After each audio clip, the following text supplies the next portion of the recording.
morning mga kasambahay and welcome to another episode of Doctors on TV, your favorite Sunday morning medical show. I will be your host for today. I'm Dr. Ruvi-Tagulao. I'm an integrative medicine specialist and usually may kasama pa po ako tuwing umaga, si Ms. Yas Moralia and of course Dr. JM ko. For this morning, maganda po ang topic natin for today. Nandito po tayo ulit sa De Los Santos Medical Center. Lagi pong kasama ng Untv sa public service. Para malaman kung ano ang topic natin for today, panoorin natin ang video na ito. Humigit kumulang sa 2% ng populasyon ng mundo, habang 2 hanggang 5% ng pediatric population ang sinasabing naapektuhan ng isang kondisyon ng balat na tinatawag na eczema. Bagamat hindi nakamamatay o nakahahawa, ang eczema ay nakapagdudulot ng discomfort sa taong mayroon nito dahil sa paulit-ulit na pangangati at pamamaga. Mayroon itong iba't ibang uri tulad ng atopic dermatitis, contact dermatitis, seborrheic dermatitis at marami pang iba. Ngayong araw, ating alamin ang tamang management ng eczema kasama ang mga expert. Doctors on TV.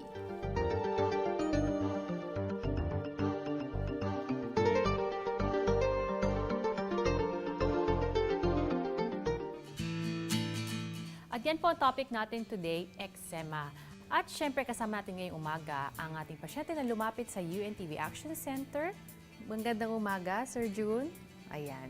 At syempre, para ma-explain sa atin ng maigi kung ano nga pa eczema, we've invited a very special guest. She did her medical training at UP College of Medicine and her residency training at St. Luke's Medical Center. She did her fellowship in King Chulalongkorn Memorial Hospital in Thailand and at the National Skin Center in Singapore. She is a consultant here at the Los Santos Medical Center. Please welcome our dermatologist and fellow of the Philippine Dermatological Society, Dr. Pearl Wina Marie Sabito. Good morning, Doktora. Hello. Thank you for being here today. Thank you for having me. Okay, ang topic natin, Doktora, ngayon ay eczema. Gaano pa po ka-common itong eczema? It's very common. I cannot give you exact statistics, but in the census of the Philippine Dermatological Society, it's consistently among the top 10 diseases that we see every year. So it's very, very common. But eczema, it's an umbrella term. There are so many kinds of eczema. Maybe that's also why we see a lot of cases of eczema in general. But individually, according to specific types, and syempre, the cases of the number of cases varies. But suffice it to say that it's very common. It's not rare at all. Ayan, so Doktora, alam ko marami pang ibang skin disorders, but ito lumapit po sa atin ng ating pasyente na si Sir June. So Sir June, ano po yung kumbaga main concern niyo po talaga at ba't po kayo lumapit? Yun kasi parang lumala na nga siya from before. Kasi nag-start siya siguro matagal na, more than 10 years ago. Parang white spots lang siya dun sa skin na makati, siya syempre nakakamot. Tapos eventually, parang nagtikining yung skin. Tapos nawala na siya, siguro mga 3 years ago na siyang wala. Then bumalik lang, nag-recur lang siguro March this year. Tapos yun, medyo lumaki na siya. Lumaki na siya. O mamaya papakita natin. No? So Doktora, common ba ito na pabalik-balik, nang wawala? Yes, but I want to know, nung nawala siya, may pinahid ka ba nun? Opo. Yeah. So Alright, paano po nangyari doon, most likely? Most likely, yung pinahid niya, yung Okay, nag-work, nag-work, kaya nagwala. Pero bumalik because Tinigil siguro niya. I think kasi the scrubbing and the scratching, you mentioned kasi nag-start sa pangangate, tas nakakamot. The thing kasi is once you start scratching the skin, you trigger the release of what we call cytokines that cause more itching. So pag lalo siyang nangate, the tendency is you scratch more, you scrub more, lalo kang nagiging cycle siya. It's what we call the itch-scratch cycle. So, when it itches, you scratch, you scrub, the more it itches, and then the more you scratch, the more you scrub, and then paulit-ulit siya hanggang sa later on na magiging reaction ng skin over time, mangangapal na siya. So, yun yung nangyari sa'yo. Hindi mo talaga mapigilan, alam mo naman siguro na dapat sinabi na sa'yo ng doktor, wag mong kamutin masyado. Hindi mo talaga mapigilan ng kate? Sobrang kati and then parang siyempre minsan nilalagyan ko siya ng alcohol to stop itching. Pero yun, parang masama pala din. Nilalagyan mo ng alcohol pero yung pala hindi dapat. Di bali mamaya tatanong natin kay doktora kung ano nga yung mga dapat at hindi, lalo na sa mga ganyang skin conditions. So mga kasambahay, bago tayo magpatuloy, huwag niyo po kaming kalilimutan i-follow sa lahat ng aming mga social networking sites. Siyempre po yan sa facebook.com/DrZonTV. I-like niyo po yung page namin and of course, kung may mga tanong po kayo, sinisikap po namin sagutin agad yung mga questions ninyo. And of course, sa twitter.com/DrZonTV. Huwag niyo po kalilimutan to use the hashtag at para naman sa mga email sa drzontv@gmail.com. And of course, pwede niyo kami mapanood ng live streaming sa www.untv.com/drzontv. At to further enhance your viewing experience, meron pong UNTV mobile app. Libre po yan sa mga Android and iOS devices. So mga kasambahay, pagpapatuloy natin ng talakayan tungkol sa eczema sa pagbabalik yan ng Doctors on TV. Although most of the skin extension called skin tags rub off on its own, it is best to consult an expert when it should be treated in SkinLink. And learn more about what to watch out for if your extremely dry skin condition is eczema when Doctors on TV returns.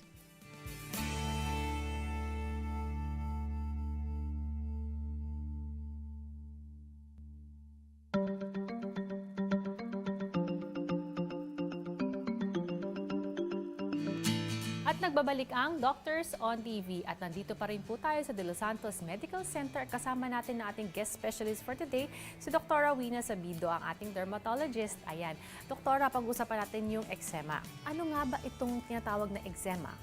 Okay, ang eczema, may isa siya, it's another term for the word dermatitis. If we translate that into English, ibig sabihin inflammation or swelling. Inflammation, pamamaga ng balat. So, maraming possible causes ng eczema. Hindi lang yan, it depends on the cause. Usually multifactorial din siya, but there are different possible causes that can lead to different kinds of eczemas. Ano yung mga most common, Doktora? Okay, most common, Chemical, in terms of oo. causes, we can classify them into exogenous and endogenous. So pag sinabing exogenous, these are factors, external factors, like for example, some individuals are allergic to fragrances or preservatives, or pwedeng external factors, meaning sobrang cold weather or things like that. Endogenous, on the other hand, walang specific na exogenous factors, walang external factors. It usually just indicates an inherent or parang innate problem of the skin. So kahit na walang specific na exogenous or external triggers, because the skin is predisposed to developing eczema, pwede siyang magkaroon ng eczema. Pero most of the time, itong mga uri ng endogenous eczemas na to, nati-trigger din sila. So, ang nangyayari kasi sa eczema, di ba, as we said earlier, may swelling ng skin. So, usually, when we look at eczema also, we look at the chronicity or the timeline. So, we can divide eczemas into acute, subacute, and chronic. So, when we say acute, usually days lang to, medyo bago-bago pa siya na eczema. Pag ganito, mas common na namumula siya, minsan mamasa-masa. So kung titingnan nyo tong picture na to, so parang tinatawag nating histopathology ng skin. So parang yan yung microscopic na view ng skin. So yung picture sa left side, yun yung normal na skin natin. Pag nagkakaroon ng acute eczema, parang nagkakaroon ng tubig in between the individual cells of the skin. So usually acute eczema, ganyan. Later on, pag kunwari hindi na agapan, tapos nagtuloy-tuloy yung eczema, pwede siyang maging subacute.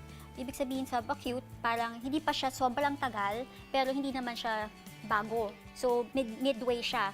So, usually pag subacute, may konti pang basa, may konti pang swelling. Pero ang reaction kasi ng skin natin, pag repetitive or kunwari masyadong persistent yung presence ng trigger ng eczema, later on, nagsa-start ang natural reaction ng skin, mangangapal. So pag sinabing subacute eczema, combination na yan ng water in between the cells of the skin and thickening of the epidermis, yung upper part.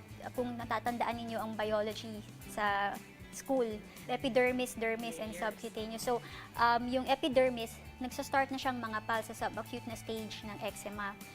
Yung ganon, clinically, ang nakikita natin doon, nagsa-start na siyang mangapal, pero may pamumula pa rin siya. Pwede pa rin tayong makakita din ng minsan may pagbabasa. So parang gitna siya. Pag hindi pa ito naagapan at tuloy-tuloy pa rin yung cause, nandyan present pa rin yung cause, Malamang, doktora, magpe-progress na kinakamot siya. pa yan, no? Usually, yes, because it's very itchy. Eczema is usually marked by itchiness. So, pag hindi ito naagapan and then na-aggravate nga by factors, say for example, like scratching or scrubbing, and then the trigger is still there, nagpe-progress na siya to chronic eczema. So, pag sinabing chronic eczema, hindi na siya ganyang kabasa. So, pag nandun na tayo sa chronic na stage ng eczema, hindi na siya masyadong basa. And marked na, very pronounced na yung pangangapal ng epidermal layer or yung epidermis. So, yun yung normal skin sa left side. Sa right side, well, hindi pa siya sobrang chronic na chronic kasi medyo may basa pa eh. Basa, ibig sabihin, medyo may spaces pa kayo nakikita in between the cells of the epidermis. Pero kung mapapansin niyo may mga parts na nagtithicken na siya. Nagtithicken Actually, na. more of subacute pa to eh. Oo. Pag chronic, siguro kung meron mang spaces in between the cells, very minimal na lang. Konti na And lang. mas mapapansin ang pagiging makapal. Minsan mas makapal pa dyan Mas yung makapal epidermis. pa. Oh, wow. So, if we look at Mr. June's problem here on his skin, chronic na ito. So, like if you remember earlier, he mentioned that it's been present for years and then hindi talaga nawala kasi I think it's understandable, Makate, so the natural reaction really is to scratch. But then, yun nga, you have to be aware that the scratching and the scrubbing just aggravated the problem kasi kaya siya nagtuloy-tuloy to the chronic I see. eczema. Oo. So, doktora, alam natin, no, adult. Sa mga children ba, ganito rin ba ang presentation? Yes, yeah. There are certain types of eczemas that have a predilection for certain ages, like for example, kunwari, atopic dermatitis. It can occur in adults, yes, but the presentation can vary. Usually sa children, ng areas na most commonly affected, yung mga folds, like the armpits, what we call the anticubitals, or the area in front of the elbows, behind the knees, or sometimes sa ilalim ng puwet kung saan usually nakaupo. But the same presentation din kasi can occur in adults eh. So, it's not really, wala talagang fixed na na pag bata, ganito lang, pag adult, ganito lang. We look at the lesion as it is and then hindi siya determined by age, kumbaga.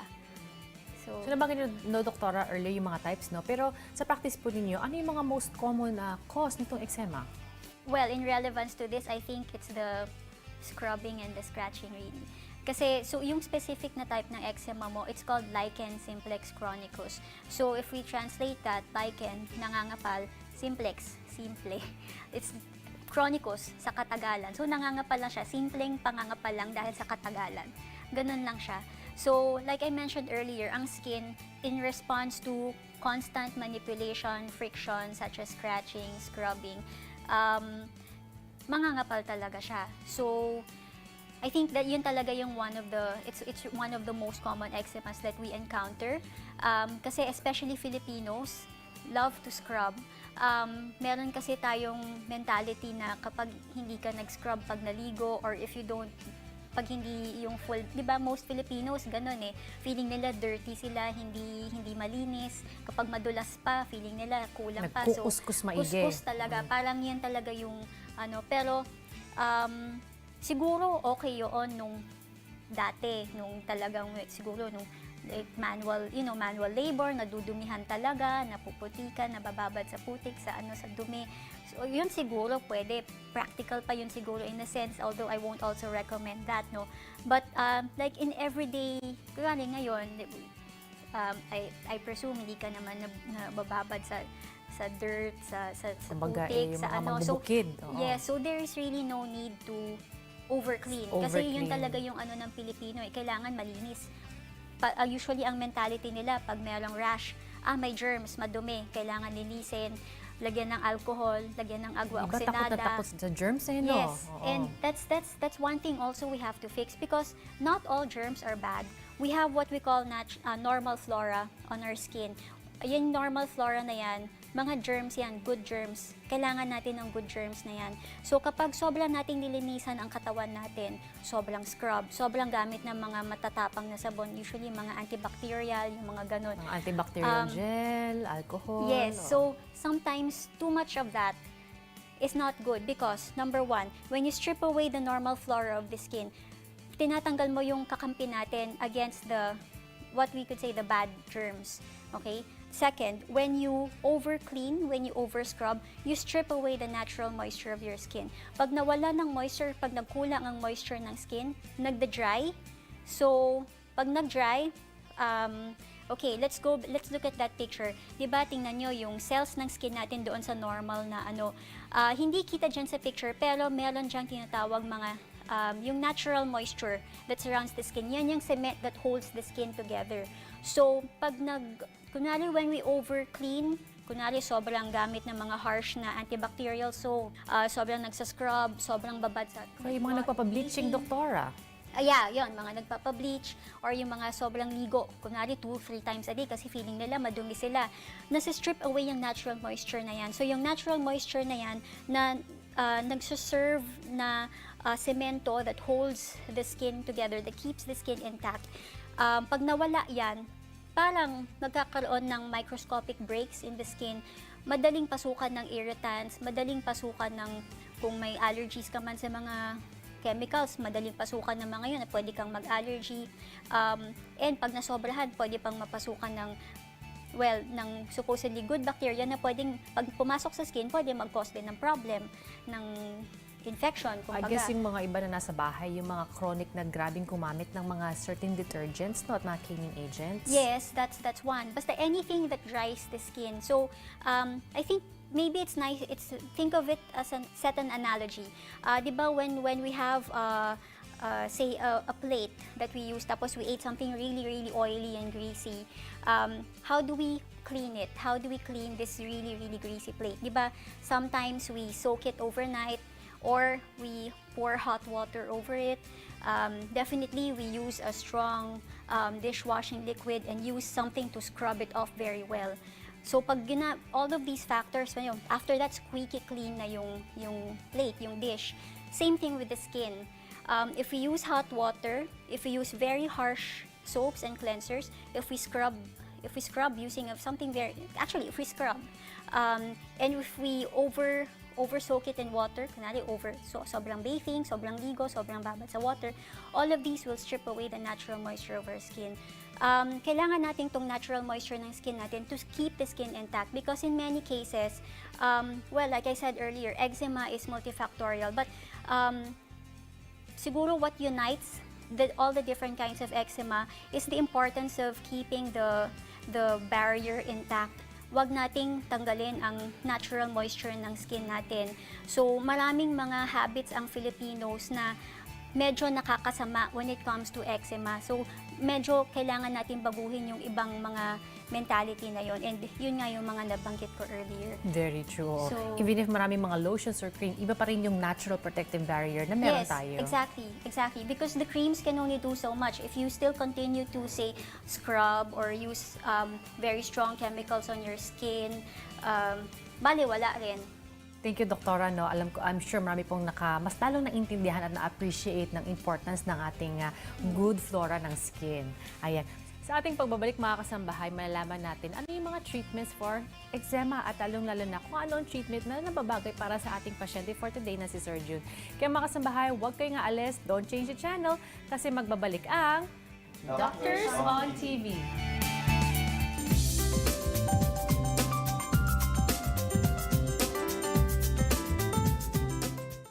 Magandang umaga po mga kasambahay. Ito po si Doc M. Navarro. May mga katanungan po tayo natanggap mula sa ating mga kasambahay. Panoorin po natin ito. Magandang araw po, Doc M. May tanong lang po ako. Bigatin po dun sa may tumutubong sobrang balat sa leg ko. Sa harap ng pisngi ko. Sabi nila skin tag daw po yun. Ano po ba ang So yan po, nakita niyo po si Hernan. Sinasabi po niya na siya po daw ay may skin tag. Alam niyo po, ang skin tags o tinatawag naming kuntil sa balat, sa English naman po ay acrocordon, no? Nagkakaroon ng excessive skin. Pero sa tingin ko, pwede rin nating sa itsura ng balat niya, pwede ko rin entertain na possible na pwede din doon pong warts, no? Pero nandito po tayo ngayong araw na to upang i-discuss kung ano ho ang skin tags or acrocordon. So ano ho ba ito? Ito po ay ang nagkakaroon po ng maliliit na balat or excess skin na nagsisimula maliit na maliit, mga ilang milimetro lang at dahan-dahan po itong humahaba. At syempre po, ang number one pong predisposing factor dito ay pag nagwe-weight gain po tayo o yung timbang po natin ay bumibigat tayo. Ito po ay sa kadahilanan na yung excess po na fat po ay nagiging exogenous, outside source of estrogen. At itong estrogen na po to ay pwedeng ma-stimulate po yung balat natin para po hindi lang mag-form ng mga skin tags, pwede rin po tayo magkaroon ng tinatawag na darkening of the skin. So, ano ho ba ito? Delikado to? Hindi po. Ito po ay isang tinatawag naming benign condition. Hindi naman po ito cancerous. Yun nga lang po, maaari po itong lumaki. Pwede hong maging sentimetro ang laki kung pababayaan. Pwede rin pong dumugo. Siyempre ho, meron ho yung base, no? Pag naiikot po ang balat at nawawalan ho ng blood supply, pwede hong dumugo at pwede rin pong magkaroon ng infection pag napalagi hong nakukutkot. Ano hong pwede natin gawin dito sa acrocordon or excessive skin tags? Siyempre, number one, sasabihin ko sa mga pasyente ko, o ikaw, Hernan, kung nag-weight gain ka, kailangan din natin ang timbang natin. Kasi kahit ano gawin natin, kung mabigat tayo at may excess weight tayo, pwede pa rin mag-stimulate ng maraming kuntil sa balat. Pangalawa, ang gagawin natin sa kuntil sa balat ay pwede ho nating i-cauterize to. Pag sinabing cauterize or electrodesiccation, pwede hong ikakat using po electrocautery machine, ikakat po yung base at cauterize po yan para po matanggal po yung kuntil sa balat. So pagtanggal po natin ng skin tag, lalagyan po natin ng antibiotic to, papahiran po ng antibiotic, papahiran ng twice a day hanggang humilom po mga siguro po 1 week. At yun lamang po, importante talaga po weight management. Sana, Hernan, may natutunan ka sa aking mga kasagutan at syempre rin po sa ating mga kasangbahay. Sana po natuto po kayo sa topic po natin ngayong araw na to, kuntil or tinatawag natin acrocordon. So muli po, sa ngalan po ni Dr. Casey Reyes, ito po si Doc M. Navarro po, ang inyong dermatologist. Pwede po kayong kumonsulta dito sa aming clinic sa Aesthetics 101 po, sa ground floor po ng Seneca Plaza Building sa E. Rodriguez, Quezon City po. Muli po, magkita-kita po ulit tayo dito po sa Skin Link.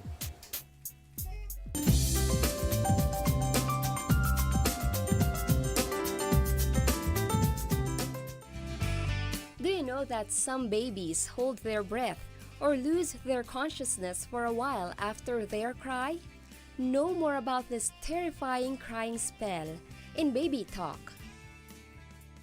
Stay tuned as our guest explains more about eczema. Doctors Untv will return.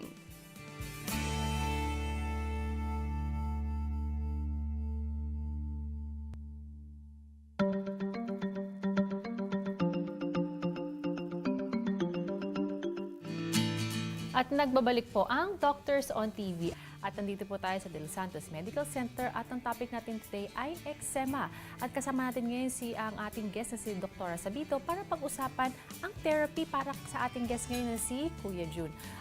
Kuya Jun, no, alam ko nabanggit nyo kay Doktora na talaga namang kating-kating kayo kaya hindi nyo maiwasan na kamutin. So katulad na nasabi ni Doktora na chronic na daw po. So Doktora, pag ganitong kondisyon, ano po ang therapy plan po ninyo para kay Kuya Jun?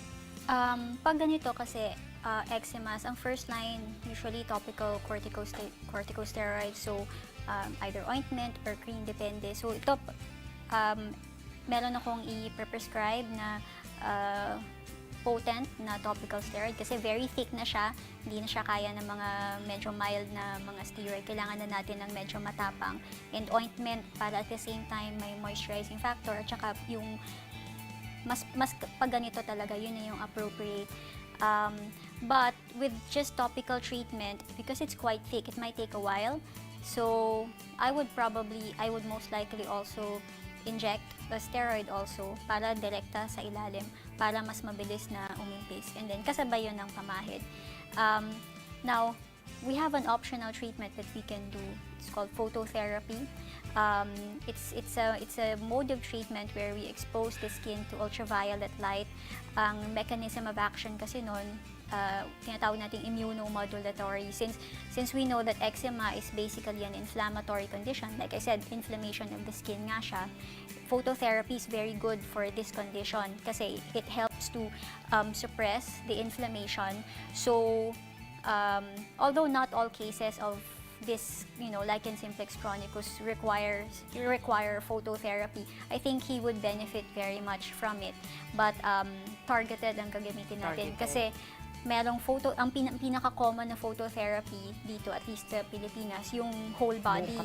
Pero for him, it's just here on the leg. So, it's unnecessary to expose the rest of the body. So, we'll just specifically target this lesion with ultraviolet light. So sige, Doktora, bukod sa nabagitin yung mga treatments, yung mga topical ointments, sabihin niyo may mga injections din, which is pwede natin gawin, no, mamaya-maya. And din sa phototherapy. So, Sir Jun and Doktora, so I think we should go na sa therapy room sa baba. Okay.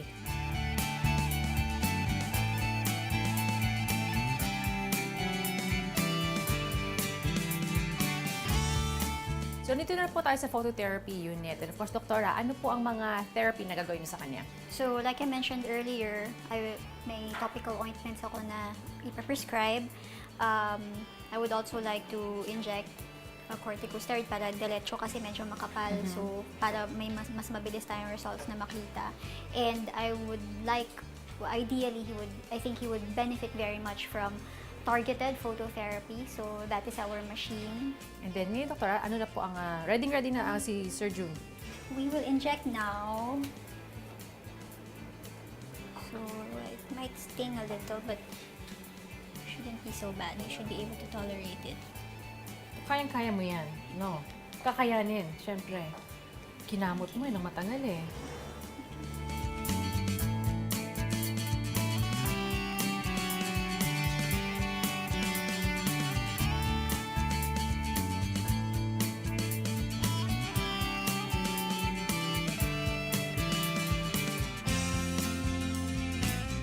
Ano po ang gusto nating ma-achieve na effect through these injections? So, what I'm injecting is corticosteroid. Ang main effect nito ay hinuhupa niya yung inflammation, yung inflammation na nasa balat. So, remember I said earlier, ang eczema, it's inflammation in the skin. So, yun yung, kumbaga, ito talaga, steroids talaga ang first line. It's not the only medication, but it's the first line treatment for eczemas.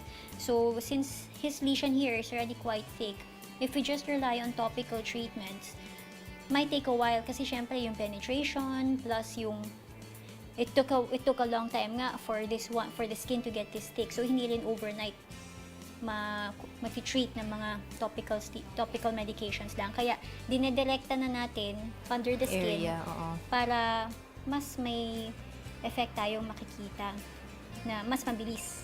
So, paano niyo po pinipili, Doktora, alin ang injection na? Napapansin ko, meron kayo Pinipili ko kinakapa. yung mga mas makakapal. Okay. Kasi sila yung mas nangangailangan. The rest kasi, kahit papano,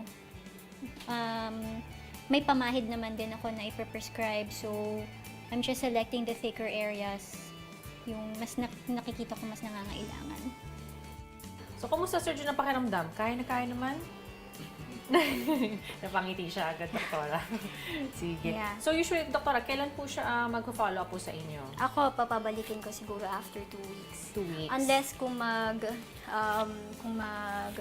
mag-start siya mag-phototherapy.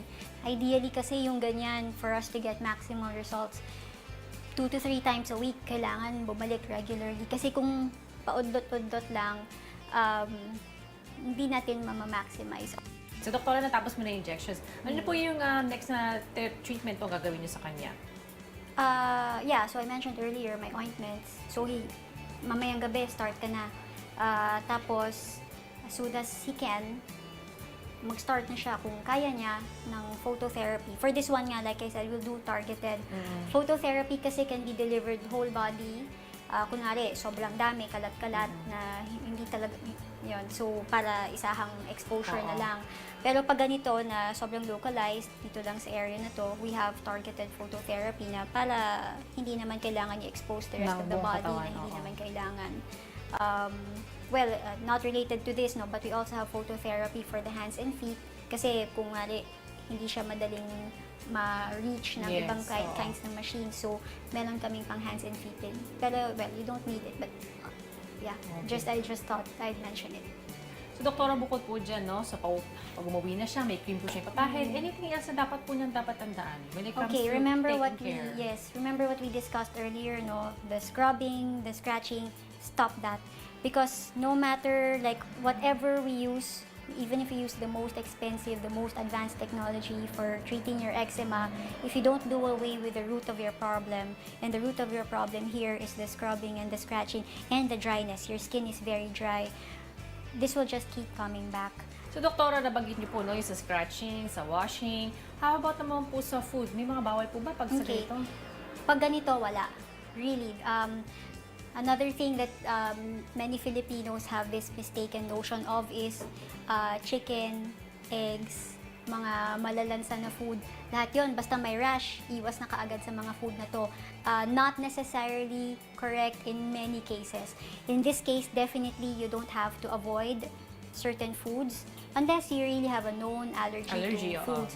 Pero for us to say that you're really allergic to a certain food, number one, you have to immediately react to it. Meaning, pagkakain mo, nangangati ka kaagad or nagkakaroon ka kaagad ng mga pantal-pantal, ang maximum siguro 1 hour na or baka ang pinakamatagal 2 hours. Hindi yung, kunwari, kagabi mo kinain for dinner, kinabukasan ka nangati, nagka-rashes. That's not, most likely, it's not. Okay? Second is, kailangan every single time you eat it, you get a reaction. Hindi yung minsan kinain mo siya, nangate. Next time, kinain mo ulit, di ka naman nangate. O, hindi yun, nagkataon lang, sumabay lang yung pangangate. Pag ganito, yung lichen simplex chronicus, most of the time, walang food talaga. Walang kailangang iwasang food. So, syempre, well, you need to talk to your dermatologist. Kung may eczema ka, you need to talk to your dermatologist. Baka merong but most of the time, really, wala eh. Wala talaga. Yung mga ganito, iba ang itsura ng rash pag food sa ganito. Yeah, so, How about sa mga activities naman, doktora? Sa pagligo o mga iba pang niyang mga itong daily activities po? so, yung pagligo, nasabi natin earlier, ayaw natin ng masyadong babad. So, too much bathing is not good. Masyadong pagbabad sa water, yung masyadong matagal sa shower, paggamit ng hot water while bathing, paggamit ng mga loofah, lavakara, bato, paggamit ng mga matatapang na sabon. And moisturize. Lalo na kapag ganito na very dry ang skin, kailangan talaga ng moisturizer. Not all moisturizers are, created equal. There really are some better options. I won't name brands, but there's a reason why some are a bit more expensive than others. But siguro kung maghahanap kayo ng criteria for a good moisturizer for your dry skin, for example, you know you have dry skin and you want a good moisturizer, wag na kayong gumamit ng mga masyadong mababango or yung mga may color, or yung may arte-arte pa, yung mga bleaching, yung mga anti-aging, yung mga ganun. Kasi hindi nila focus ang moisturization. You need to look for a moisturizer that is intensive, sabihin talagang na madedeliver talaga niya yung moisture sa skin. Preferably non-scented, walang color, yung hindi bleaching, hindi anti-aging, yung mga ganun. Okay. So, So usually with that, with any skin problem, usually naman their doctor would prescribe the proper one for them. yes, or at least give a list of recommended brands. Tama. Oo.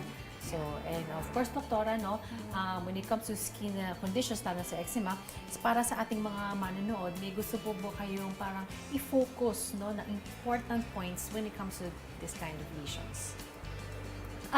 Okay, number one, when you get a rash on your skin, don't automatically assume that it's germs. Kasi usually yun ang nakukuha nating sa mga Filipino patients at least, germs, basta may rash sa skin, ang first assumption ng Filipino, may germs, at saka related sa food. Kaya umiiwas ka agad sa mga manok, mga malalansa, isda.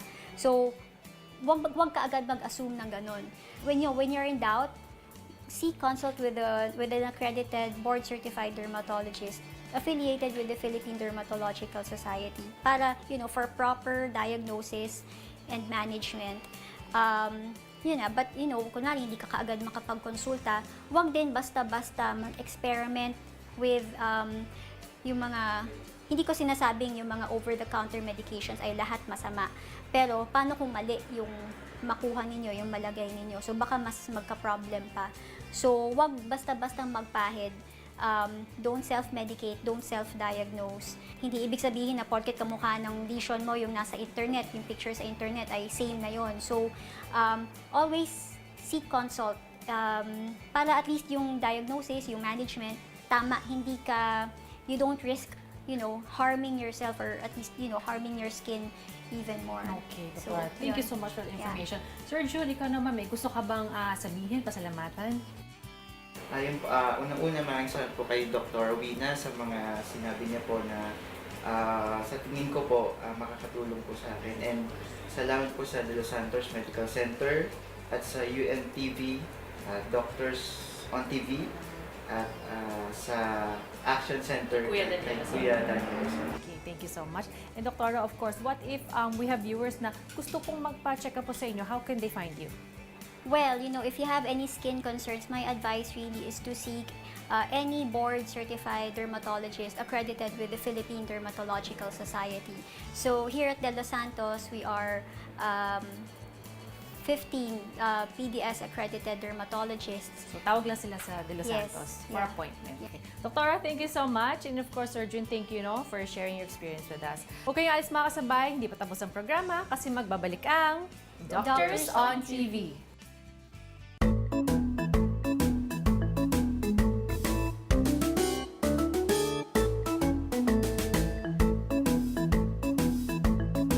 Lingid sa kaalaman ng marami, mayroong kondisyon sa mga sanggol na tinatawag na breath-holding spells. Ito ay isang pagkakataon kung saan tumitigil sa paghinga ang isang sanggol bunga ng pag-iyak, sobrang pagkagalit o nasaktan.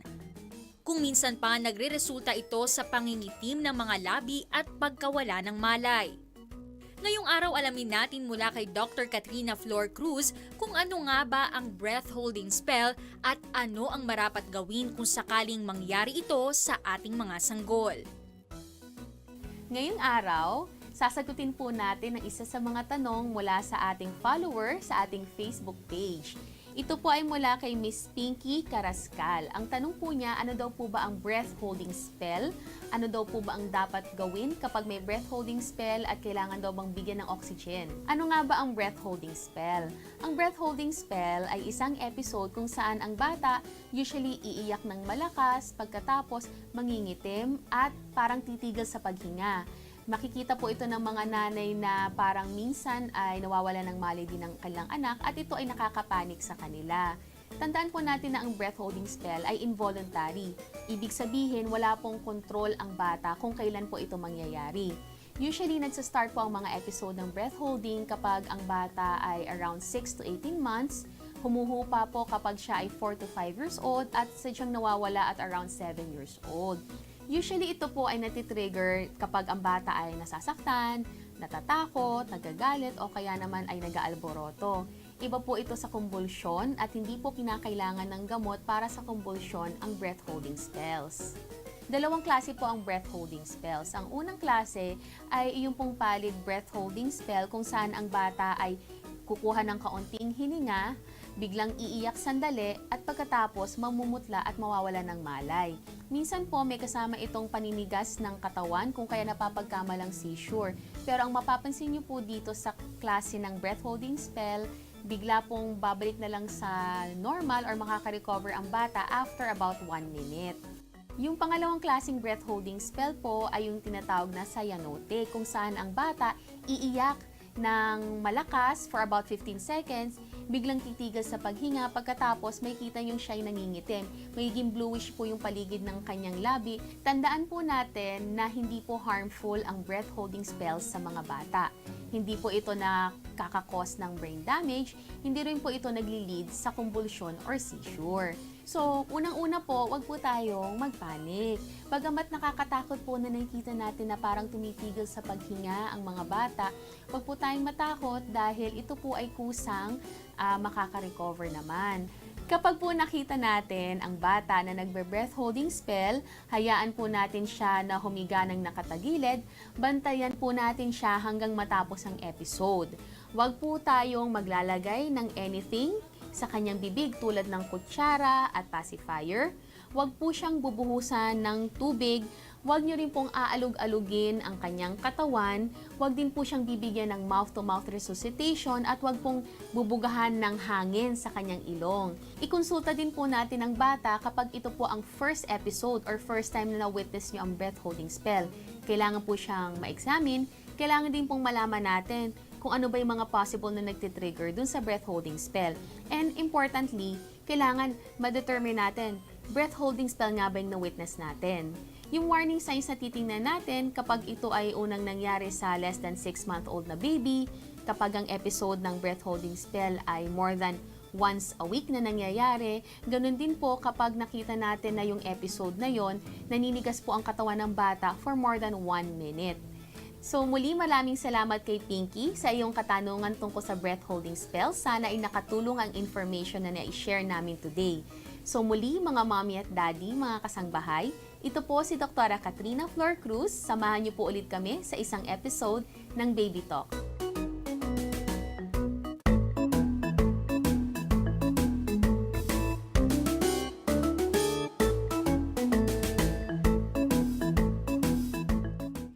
Catch as our partner doctors extend medical assistance on a patient who suffers pterygium in Doctors in Action.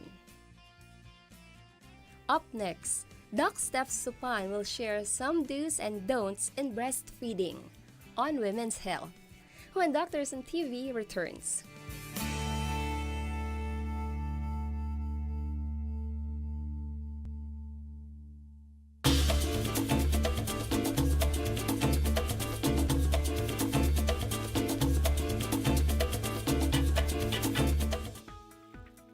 Isa si Mang Enrico sa ating muling napaglingkuran, katuwang ang Fatima University Medical Center sa pangunguna ni Dr. Vic Santos. Ako po si Enrico Say, taga Liano, Caloocan.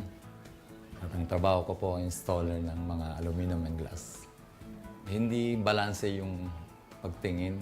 Kumbaga yung isa mas maliit, yung isa mas malaki. Sa normal, tapos yung isa parang lumiit siya ng konti. Matagal na po ito eh. Siguro may 10 years na eh. Hirap siya sa kanyang trabaho at pang-araw-araw na gawain. Dati kasi 2020, hindi naman ako nag-a-eyeglass eh. Ang gamit ko lang itong mga nasa 50 na ako, reading glass lang. Parang nagdodoble-doble siya eh. Lalo na kung tumitingin ako sa metro, di ba may mga guhit-guhit po siya. Hindi mo masyado makuha ng eksakto eh. Kaya kailangan ulitin ko eh. Para ma-tsempo ko lang yung tamang ano. Pa-check up ako dati, hindi nga malaman ng doktor kung ano nga yung sakit eh. Kaya hindi na ako bumalik. Gusto ko lang malaman kung ano talaga yung sakit ng mata ko. Kung mayroon ba akong katara o ibang sakit. Kaya naman, upang mabigyan ng agarang aksyon, ang suliranin ng ating kasambahay ay agad natin siyang dinala sa Fatima Medical Center at mabilis namang tumugon ang ating partner and public service sa pangunguna ni Dr. Vic Santos. Meron siyang pugita sa Tagalog. Sa medical term ba niya po ay pterygium. So ang ginawa natin, hiniwa natin tapos gumawa tayo ng graft. Yung graft comes from the same conjunctiva of the same patient. Tapos sinuture ho namin. Si Enrico Say, pareho lang pero isang mata lang at maliit lang. So mas simple yun sa kanya. So ganun din, excise, hiwa, tapos kuha ng graft. Same eye, same conjunctiva, and then suturing sa graft. Yung graft in our observation, less incidence of recurrence. Sa tulong at awa ng Diyos, naging matagumpay ang operasyon. Kaya naman, lubos ang pasasalamat ni Mang Enrico sa tulong na ipinagkaloob sa kanya. Papasalamat po ako sa Panginoon binigyan ako ng pagkakataon maayos ang mata ko at sa mga doktor, at sa Untv, kasambahay. Nagpapasalamat po ako kay Dr. Vic Santos at sa kanyang mga staff. Maraming pong salamat.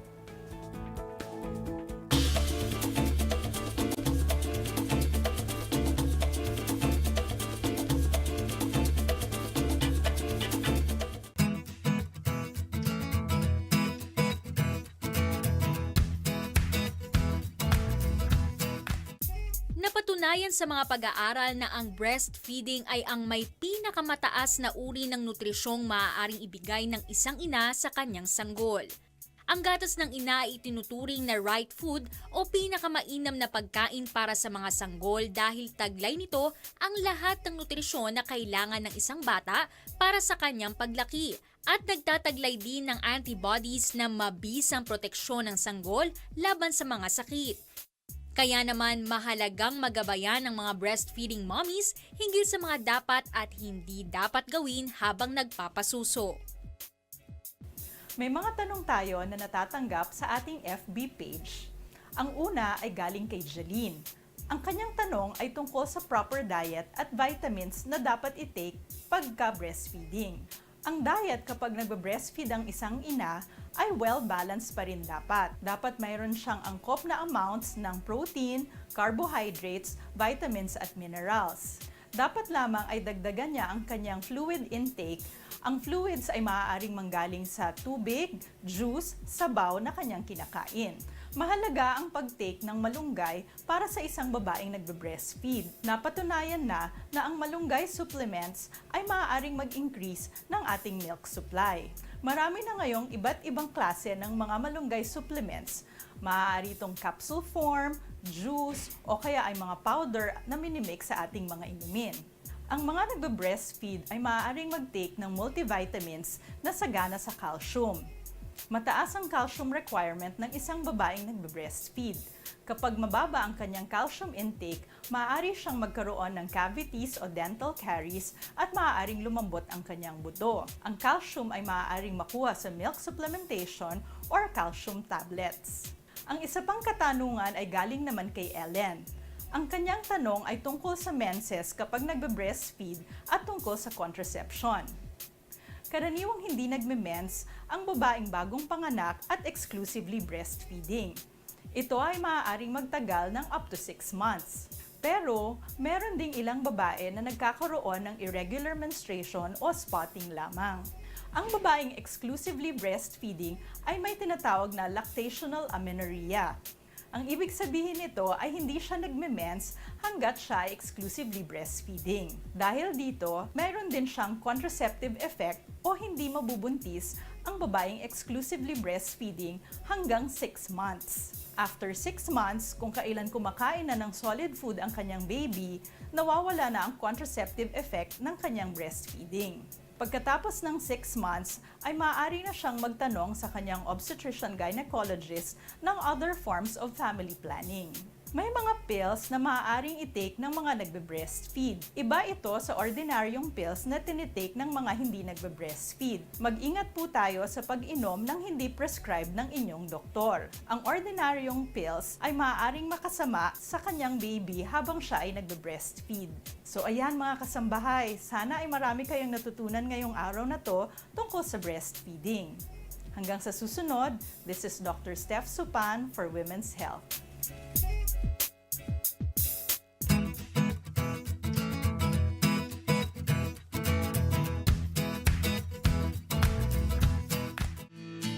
And you're still watching Doctors on TV, but with all good things, unfortunately, we have to come to a close.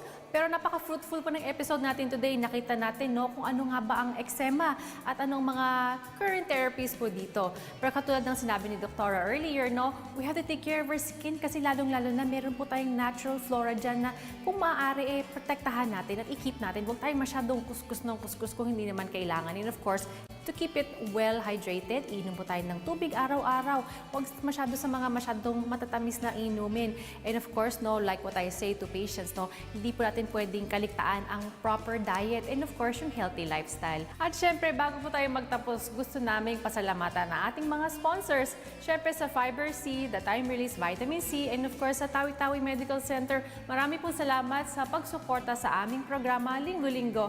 And of course, if you would like to know more about mga health tips, i-visit nyo po ang aking Facebook page. Yan ay Dr. Ruvi-Tagulao. Sinasagot ko rin po mga katanungan ninyo. And of course, since nandito po tayo sa De Los Santos Medical Center, maraming po salamat sa pagsuporta. And of course, ang very warm welcome niyo po sa amin. At maraming salamat sa ating guest specialist for today, ang ating dermatologist, Dr. Pearl Wina Marie Sabido. Maraming salamat, Doktora, for your service. And of course, we would like to acknowledge our partners from De Los Santos Medical for accommodating us, the President and CEO, Mr. Raul C. Pagdaganan, Vice President for Medical Affairs and Chief Medical Officer, Dr. Nilo De Los Santos, Vice President for Business Development and Planning, Dr. Lisandro Ragodon, and AVP for Marketing, Mark Vanelas, and of course, Sir Ace. Thank you so much. And syempre mga kasambahay, be safe, stay healthy, enjoy the rest of this beautiful Sunday morning. Magkita-kita tayo muli mula alas 7 hanggang alas 8 na umaga sa susunod na linggo, dito lamang sa Doctors on TV.